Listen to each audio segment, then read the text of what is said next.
This recipe is one of my favorites, and I know it'll be your favorite too. It was passed down through several generations of my family on my mother's side, and it's the sponge cake with no fat in it. There was a time where a lot of things were on rations or whatever, especially during the war, or sometimes if you lived out in the hills you just didn't have access to certain ingredients. Now, I do not know if this recipe was made during one of those times. I just suspect that it was made during one of those times. Anyway, there was definitely at least 5 generations I'm aware of that this recipe has been made, and I've passed it on to you so you can pass it down to your family as well. But before I actually start mixing ingredients, I want to tell you something important. The milk is hot. Some of these older recipes calls for hot milk, especially if you got baking powder in, and I do believe that that is what's needed to help the baking powder make your cake fluffy or whatever recipe you're working on. Anyway, it doesn't call for any grease, fat, lard, or anything, and you don't even grease the pan. And who doesn't love a pan you do not have to grease? Cleanup is a cinch. Anyway, let me get started. We have 1 cup flour. I do not sift this. I rarely sift my flour for this kind of recipe, but there's no reason you can't. 1 cup sugar. We're going to mix that. This is 1 teaspoon baking powder and 1/4 teaspoon salt. Just give that a little bit of a mix. Okay, now we're going to add in 2 eggs. If you have farm eggs, this cake takes on a more of a yellow color and it's very pretty. A teaspoon vanilla. And I'm going to mix it just enough to break the yolks a bit. I just find it easier to mix.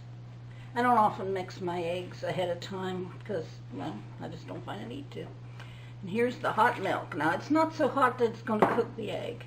That would be a mistake. So just make sure that it's what they call scalded. I think that's around 100, 110 degrees, something like that. And it will resemble like a white cake batter or yellow cake batter, depending on your egg yolks. But you want to get that mixed real well. Now, can you use a whisk? Sure. I often don't need to, although this time I may need to. Your flour will vary, so you'll know when you're mixing it if you need to use a whisk.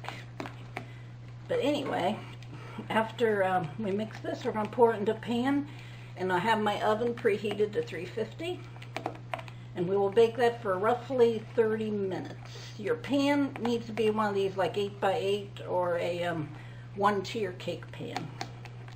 Alright, there's a couple little lumps in there, but I find that those often just bake right out. So let's pour that in. I want you to see the consistency. It's kind of a thin batter. There are some cake batters that are thicker, but I find this is pretty close to your standard cake batter in appearance. You might want to shift it a little bit to get the air bubbles out. Alright, I'll see you when it's done and tell you how you can convert this cake to various other recipes. I'll see you in a minute.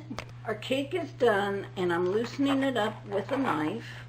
It doesn't always need this, but sometimes it does, and I don't want to break it. But because this cake is a little bit hot, I have made a second one earlier that I will use to speed things up a bit for this video. Now, I have removed it from the pan after it cooled a bit, and I'm going to demonstrate one way to serve it.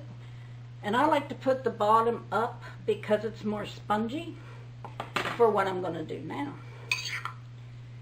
And in my bowl, I have some sugared berries. And we're just going to put that on there and let the juices absorb into that cake. There are many ways you can serve this cake. Even just plain's good. But who doesn't love strawberries? Alright. Oops, made a mess. Anyway, that's how I like to serve it. You can put whipped cream on or powdered sugar or just as it is. This is the way I like it. And this is the way I'm going to be serving it to myself.